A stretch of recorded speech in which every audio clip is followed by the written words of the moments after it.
Hello friends, welcome to Study Stage. आपके सामने इतना बड़ा संख्या दिख रहा है, इसे गुना करना है, जोड़ना भी है, घटाना भी है। मतलब इतना बड़ा संख्या है, इसे अगर हमें गुना करने के लिए बोला जाए तो बहुत समय लग जाएगा, यानी 10-15 मिनट प्लस लग जाएगा इसको गुना करने में, जोड़ने में, फिर घटाने में। मतलब बहुत समय लग जाएगा। तो हमें इसे बेसिक तरीके से नहीं करना है, इसे हम ट्रिक से करेंगे। बेसिक तरीके से अगर हम करेंगे तो ज़्यादा समय लग जाएगा, इसीलिए हम इसे ट्रिक से करेंगे। और ट्रिक से करेंगे तो हमें 5 सेकेंड, ओनली 5 सेकेंड लगेगा हमें इसे सॉल्व करने में। तो आपके सामने अगर ऐसा क्वेश्चन हो, बड़ा से बड़ा संख्या का गुना करना हो, या उसी संख्या का मतलब बहुत बार गुना करना हो, तो ऐसे संख्या को हम बेसिक तरीके से सॉल्व नहीं करते हैं, तो ट्रिक से करते हैं। ट्रिक से सॉल्व करने का मतलब क्या है? सो इसमें हमारा टाइम बचता है, बहुत ज़्यादा टाइम हमारा इसमें बच जाएगा। तो आपके सामने अगर ऐसा संख्या दिया हुआ हो, बड़ा से बड़ा संख्या हो, और वही संख्या बार बार रिपीट हो रहा हो, तो हमें उसे देखेंगे, ट्रिक से करेंगे सॉल्व, और बहुत जल्दी वो सॉल्व हो जाता है। ठीक, ये क्वेश्चन बताने का मतलब क्या है? सो आप ऐसे संख्या को ट्रिक से सॉल्व किया कीजिए, मतलब बेसिक तरीके से ये सॉल्व नहीं होती। बेसिक तरीके से सॉल्व होने का मतलब है कि ये बहुत ज़्यादा समय लग जाएगा। तो देखिए, अगर क्वेश्चन आपको वैसा मिले, एग्जाम में हो या फिर कहीं भी क्वेश्चन आपको मिले ऐसा, तो हमें सबसे पहले इसमें ध्यान क्या रखना है कि उस जो भी संख्या दी हुई है, जो भी अंक दिया गया है, उसमें देखना है कि वो कितने प्रकार की अलग अलग संख्या है। तो इसमें देखिए 694, 694, 306, 306, यानी ऊपर और नीचे मिलाकर 694 और 306, यानी दो ही संख्या है। इसमें कितनी संख्या है? तो दो ही संख्या है। ठीक, दो संख्या इसमें दी हुई, 694 और 306 दी हुई है। तो हमें इतना देखने के बाद क्या करना है कि वो संख्या अब देखेंगे कि कितनी बार रिपीट है। ऊपर देखेंगे इसमें 3 बार, 694 गुने 694 गुने 694, 306 गुने 306, यानी 3 बार ऊपर रिपीट है। इधर भी 3 बार है, इधर 2 बार, ऐसे 3 बार इधर भी है, 3 बार इधर भी है। तो हमें इतना देखने के बाद इसको अब लगाना है कि कैसे ये सॉल्व होगा। तो कुछ तो इसका फंडा होगा कि कैसे जल्दी सॉल्व होगा। देखिए 694 को 3 बार इसमें रिपीट किया गया। 3 बार रिपीट करने का मतलब क्या है? इसमें 2 अंक है, तो हम मान लेते हैं a = 694, क्योंकि दो अलग अलग प्रकार की संख्या है। तो ए हो गया 694 मान लेते हैं, और बी कितना मान लेते हैं? तो 306 मान लेते हैं। इतना करेंगे हम। तो देखिए 694 को 3 बार रिपीट किया गया, 3 बार रिपीट किया गया, इसका मतलब क्या है? ए क्यू लिख सकते हैं हम 694 का। देखिए 694 का हम पावर क्यू लिख सकते हैं, और इसको तो हम क्या माने हुए हैं? ए माने हुए हैं, तो ए क्यू हम इसको लिख सकते हैं। तो यहाँ पे हम क्या लिखेंगे? ए क्यू। ठीक, क्योंकि ए को हम ए कितना माने हुए? 694, और इधर भी देखिए प्लस है बीच में, तो प्लस दे देंगे। और 306 को 3 बार रिपीट किया गया है, तो अब 306 को हम क्या माने हुए हैं? तो बी। तो 306 को बी माने हुए हैं, तो क्या लिख देंगे यहाँ पे? बी क्यू लिख देंगे। अब बटे में है तो हम क्या कर देंगे? बटे में कर देंगे।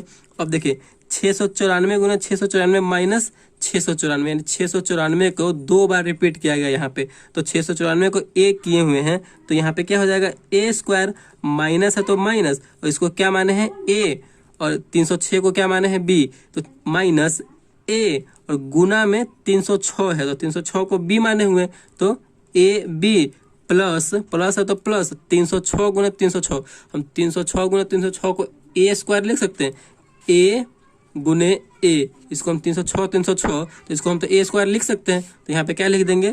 ए स्क्वायर। ठीक, इतना करने के बाद हम इतना जब होगा तो अब देखेंगे कि ये तो फॉर्मूला पे बैठ रहा है, यानी फॉर्मूला लग रहा है इसमें। तो फॉर्मूला क्या होता है? A cube plus B cube.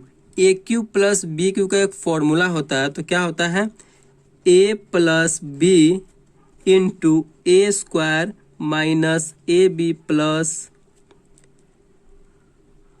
A square. ठीक ठीक, सो यहाँ पे ए, यहाँ पे 306 को तो बी न माने हुए, तो यहाँ पे क्या हो जाएगा?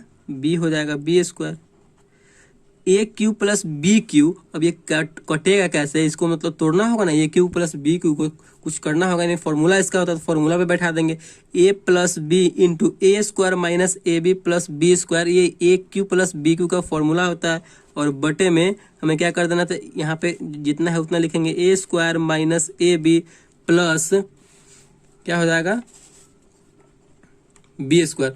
अब देखिए A square minus A B plus B square, यहाँ भी है A square minus A B plus B square, ये कटने वाला है, दोनों हम काट सकते हैं, तो काट देंगे तो हमारा क्या बचेगा? सिर्फ हमारा बच रहा है A plus B. A plus B को क्या लिखा गया है? ए को लिखा गया है 694, ए को 694 प्लस बी क्या है हमारा 306 है, 306 है कि नहीं। अब हमें क्या करेंगे, तो इन दोनों को जोड़ देंगे, 6 4 10 के 0 हासिल 1 हुआ, 9 0 में जोड़ेंगे तो 9 और हासिल 1 था तो 10 का 0 हासिल 1 हुआ, 6 3 9 और 9 1 10, यानी 1000 हमारा आंसर आ गया। देखिए मतलब बहुत जल्दी तरीके से इसका आंसर निकलेगा। अगर हम बेसिक तरीके से इसे सॉल्व करते तो कम से कम 10 मिनट तो प्लस लग ही जाता है इसमें। पहले तीनों को गुना करते, फिर इन दोनों को गुना करते, फिर जोड़ते, फिर नीचे वाली संख्या को गुना करते, फिर घटाते, फिर गुना करते, यानी बहुत ज़्यादा समय लग जाता। तो इस तरीके से इस ट्रिक से मतलब आप निकाल सकते हैं। आपको ऐसे मतलब देखना क्या होता है इसमें कि देखेंगे कि इसमें कौन कौन सी संख्या अलग है, अलग प्रकार की है, और वो संख्या कितनी बार रिपीट हुई है। अब फिर देखेंगे, सोचेंगे कि कोई फॉर्मूला पे तो नहीं बैठ रहा है, तो फॉर्मूला फिर हम इसमें यूज करेंगे। तो इस प्रकार आप देखकर मतलब बहुत जल्दी से सॉल्व कर सकते हैं। एक और क्वेश्चन ले लेते हैं इसी प्रकार का। तो आप देख सकते हैं उसी प्रकार एक और क्वेश्चन है, 547 गुने 547 गुने 500, यानी 3 बार ये संख्या रिपीट हो रहा है। फिर उसके बाद माइनस है बीच में, और 237 गुने 237, यानी ये भी 3 बार रिपीट हो रहा है। इसमें फिर कितनी प्रकार की संख्या है, तो 2 प्रकार के अंक है। ठीक, एक 547 है पूरे क्वेश्चन में, और पूरे क्वेश्चन में क्या है 237 ही है, उसके अलावा कुछ नहीं है। और वो संख्या ऊपर में कितनी बार रिपीट हो रही है, तो 3 बार दोनों रिपीट हो रही है, नीचे भी 3 बार रिपीट हो रही है। अब देखेंगे तो यहाँ पे 3 बार जब गुना में है, तो इसे हम क्या कर सकते हैं, तो इसे कुछ मान लेंगे। यानी हम ए मान लेते हैं किसको, 547 को, क्या, और बी मान लेते हैं कितना, तो 237 को मान लेंगे। ठीक, मान आप इसको लिख भी सकते हैं, या फिर अपने माइंड में इसको रख सकते हैं कि ए इसको माने हैं बी और बी इसको माने हुए। ठीक, और यानी 547 को 3 बार रिपीट किया गया, तो हम इसे ए क्यू लिख सकते हैं, माइनस है तो माइनस, इसे हम बी क्यू लिख सकते हैं। क्या मतलब 5 सेकेंड के अंदर में सॉल्व हो जाएगा क्वेश्चन। फिर बटे है तो बटे, अब 547 गुने 547, ए 2 बार है तो क्या लिख सकते हैं, ए गुने ए, तो ए स्क्वायर लिख सकते हैं, प्लस है तो प्लस ए बी, यानी 547 को ए और 237 को क्या माने में बी, तो 547 गुने 237, तो ए इंटू बी, यानी ए गुने बी, प्लस है तो प्लस फिर 237 गुने 237, तो इसका मतलब बी स्क्वायर, क्योंकि 237 को हम बी माने हुए हैं। क्या ऑफ क्या है, फिर वही वाला बात हो गया, ए क्यू माइनस बी क्यू, तो ए क्यू माइनस बी क्यू का फॉर्मूला होता है, तो फॉर्मूला आपको थोड़ा अपने माइंड में रखना होगा। तो उसका फॉर्मूला क्या होता है, A minus B into A square plus A B plus B square. अब बटा में क्या है, बटा में है A square plus A B plus B square. क्या, तो अब देखिए ये तो ऊपर है, A square plus A B plus B square बटे A square plus A B plus B square, तो ये तो कट जाएगा, तो दोनों को क्या कर देंगे, हम काट देंगे। आपका बच क्या गया, तो ए माइनस बी हमारा भी बच गया। तो हमारा ए कितना माने हुए, तो ए 547 माने हुए, और बी कितना है, तो 237 है। अब ये 547 में से 237 घट जाएगा। ठीक, घट जाएगा तो कितना बच जाएगा, देखिए घटाइए, 7 में से 7 गया 0, और 4 में से 3 गया 1, 5 में से 2 गया 3, यानी 310 हमारा आंसर आ गया। ठीक, तो मतलब आपको सिर्फ फॉर्मूले पे बैठा के ट्रिक से आप बहुत ही जल्दी से इसका आंसर निकाल लिए। तो अगर गुना करते जोड़ते घटाते तो आपको बहुत ज़्यादा समय लग जाता। तो आपको समझ में आ गया हो कि हमें अगर बड़ी से बड़ी संख्या का गुना करना है तो देखना क्या है उसमें कि वो संख्या कौन कौन सी संख्या अलग अलग प्रकार की है, कितनी बार रिपीट की गई है। उस हिसाब से अपने माइंड में सोचना है कि कौन से फॉर्मूला पे ये बैठ सकता है, तो उस पर हम करके और फटाफट उसका सॉल्व कर सकते हैं। ठीक, अगर वीडियो आपको अच्छा लगा तो प्लीज़ चैनल को सब्सक्राइब कीजिएगा और लाइक कीजिएगा। Thank you.